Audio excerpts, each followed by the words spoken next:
Hello students, स्वागत है आपका आपके अपने यूट्यूब चैनल कुतुब सर में।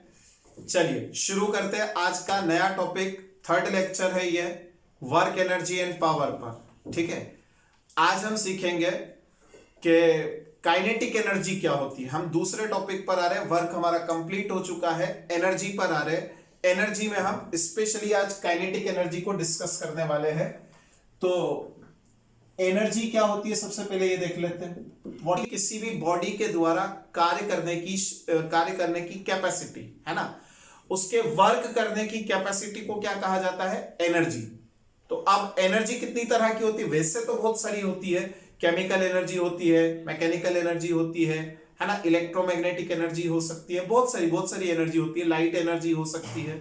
ठीक है, तो बहुत सारी एनर्जी हो सकती है। हम उनमें से फिलहाल क्या पढ़ने वाले हैं? Kinetic energy. तो व्हाट इज काइनेटिक एनर्जी? किसे कहता है काइनेटिक एनर्जी? बताइए। बहुत सिंपल है। काइनेटिक एनर्जी का मतलब होता है कि कोई भी ऑब्जेक्ट अगर मोशन में है तो उस मोशन में होने की वजह से उसमें जो एनर्जी होती है उसे हम काइनेटिक एनर्जी कहते हैं। तो काइनेटिक एनर्जी का फॉर्मूला क्या होता है? हमने क्लास 9th में ही पढ़ लिया था, हाफ एम वी स्क्वायर। ठीक है, ये काइनेटिक एनर्जी है। एम क्या है यहां पर? Mass of object. वी क्या है? Velocity of the object. Kinetic energy. Clear? आगे है तक समझ में? अच्छा बताइए, काइनेटिक एनर्जी जो होती है इसका रिलेशन हम मोमेंटम के साथ कैलकुलेट करना चाहते हैं। मान लीजिए ये के है, ये हाफ है, ये एम वी स्क्वायर। अगर मैं m से ऊपर नीचे डिवाइड कर दूं तो यहां आएगा m square V square divided by m, है ना। तो 2m को इधर मल्टीप्लाई कर दीजिए, 2m के इक्वल में क्या आएगा? m square V square. अब देखिए mv क्या होता है? mv होता है मोमेंटम b स्क्वायर। और करके क्या लिखेंगे? p is equal to root 2mk। This is the most IMP formula.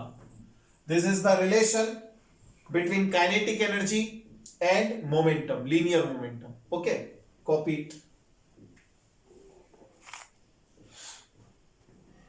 So look at the board. This is our first question. What would be the ratio of kinetic energies of alpha particle and proton if they have same momentum? अगर देखिए solution, बहुत simple सा solution इसका आने वाला है। देखिए मान लीजिए अल्फा पार्टिकल का मोमेंटम और प्रोटॉन का मोमेंटम, दोनों का मोमेंटम इक्वल दे रखा है। देखो ना, क्वेश्चन में रिक्वायर यही दे रखा है, alpha particle and proton have same momentum, है ना, if they have same momentum. ठीक, तो दोनों का मोमेंटम सेम। मोमेंटम का काइनेटिक एनर्जी के साथ रिलेशन हमने अभी देखा, root 2m alpha dot K alpha. This is the formula for momentum of alpha particle, है ना, equal to square root of 2m p K P. This is the momentum of proton, है ना। आप दोनों तरफ स्क्वायर लगा दीजिए, 2m alpha K alpha equal to 2m p K P. 2 से 2 cancel, K alpha divided by K P equal to क्या आएगा? M P divided by M alpha. Order में अल्फा पार्टिकल पहले है इसलिए न्यूमरेटर में अल्फा लिखेंगे। ठीक है, तो what is the relation? K alpha is equal to K alpha upon K P is equal to M P divided by M alpha. This is the answer. कभी कभी न्यूमेरिकली पूछ लेते कि किसकी न्यूमेरिकल वैल्यू क्या रहेगी। तो देखिए यहां पर m alpha is nothing but equal to approx equal to 4mp। क्या मान लेते हैं हम? 4 प्रोटॉन के मास के equal m alpha.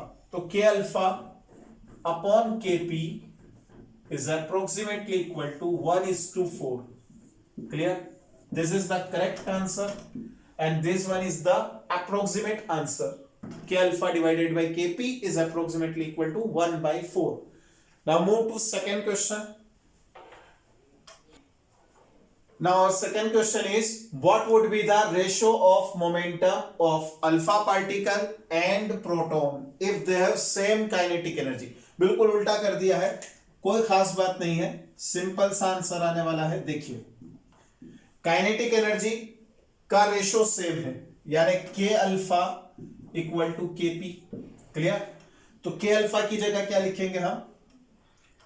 K alpha की जगह लिखेंगे रूट ना। देखिए काइनेटिक एनर्जी का मोमेंटम के साथ क्या रिलेशन होता है? P is equal to root two m K. That's why K is equal to क्या आएगा? P square divided by 2m। Substitute कीजिए इधर, तो के अल्फा की जगह लिखेंगे हम P alpha square divided by 2mp, sorry 2m alpha equal to P square divided by 2mp. This one is for alpha particle and this one is proton, है ना? तो 2 से 2 cancel, P alpha upon PP whole square equal to m alpha divided by mp। Clear? सिर्फ cross multiplication किया है ना? अब दोनों तरफ स्क्वायर रूट लगा दीजिए, आगे आंसर क्या आएगा? P alpha upon P